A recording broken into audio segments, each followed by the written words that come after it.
أعوذ بالله من الشيطان الرجيم. بسم الله الرحمن الرحيم. الرحمن علم القرآن خلق الإنسان علمه البيان. الشمس والقمر بحسبان والنجم والشجر يسجدان والسماء رفعها ووضع الميزان ألا تطغوا في الميزان وأقيموا الوزن بالقسط ولا تخسروا الميزان والأرض وضعها للأنام فيها فاكهة والنخل ذات الأكمام والحب ذو العصف والريحان فبأي آلاء ربكما تكذبان خلق الإنسان من صلصال كالفخار وخلق الجان من مارج من نار فبأي آلاء ربكما تكذبان رب المشرقين ورب المغربين فبأي آلاء ربكما تكذبان مرج البحرين يلتقيان بينهما برزخ لا يبغيان فبأي آلاء ربكما تكذبان يخرج منهما اللؤلؤ والمرجان فبأي آلاء ربكما تكذبان وله الجوار المنشآت في البحر كالأعلام فبأي آلاء ربكما تكذبان كل من عليها فان ويبقى وجه ربك ذو الجلال والإكرام فبأي آلاء ربكما تكذبان يسأله من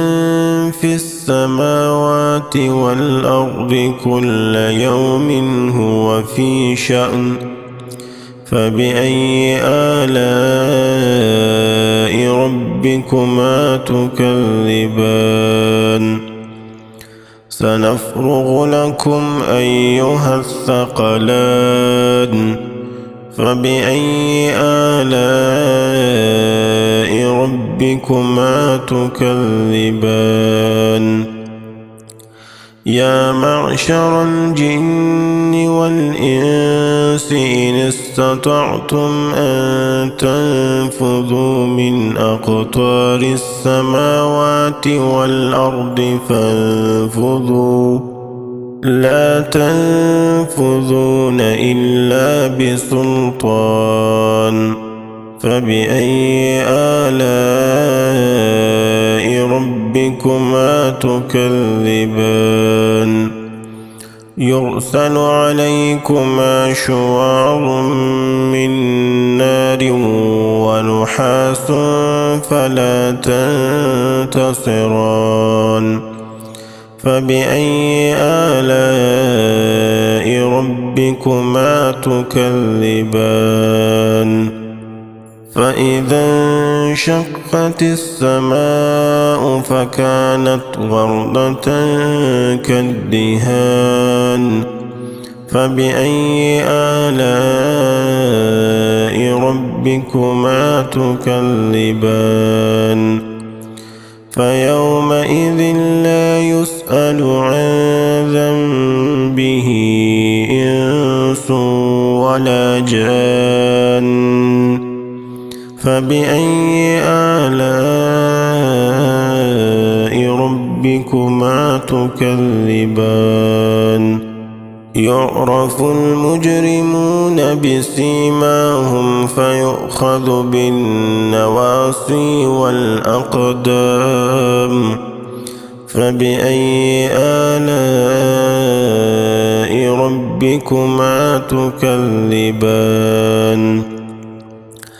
هذه جهنم التي يكذب بها المجرمون يطوفون بينها وبين حميم آن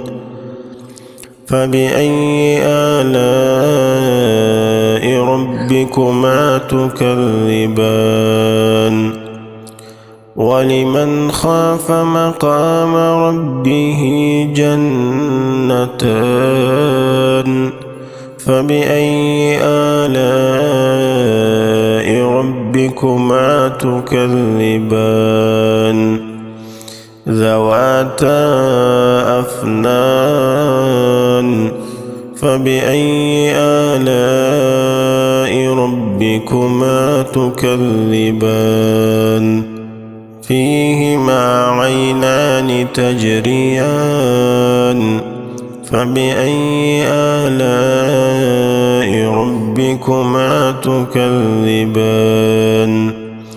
فيهما من كل فاكهة زوجان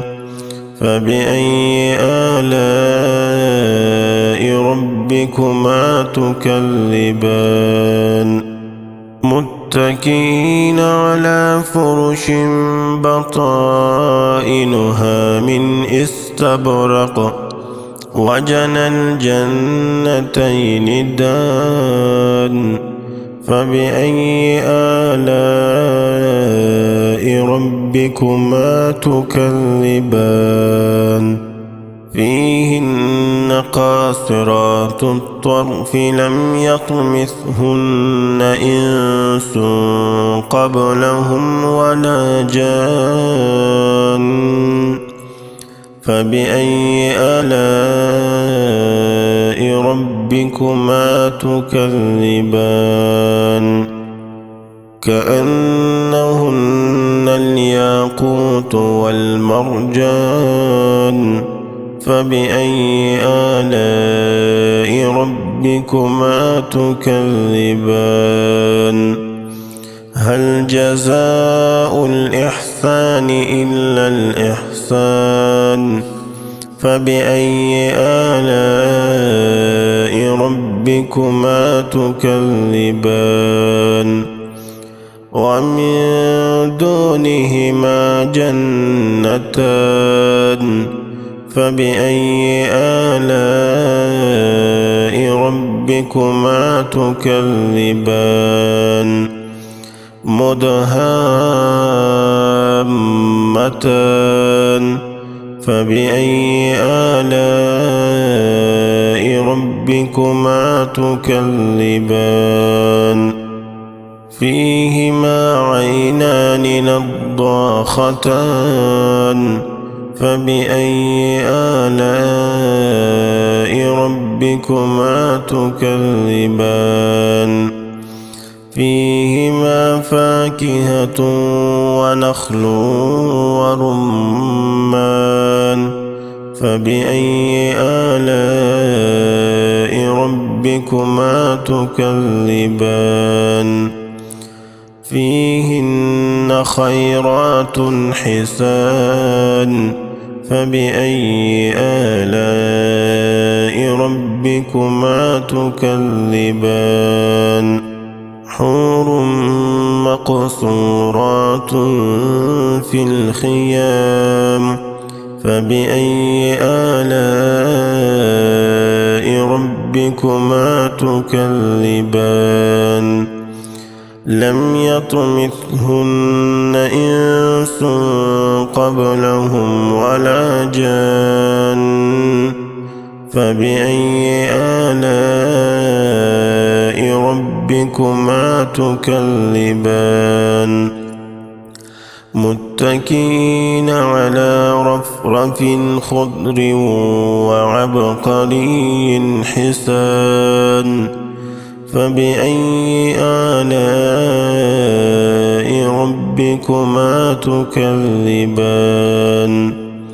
تبارك اسم ربك ذي الجلال والإكرام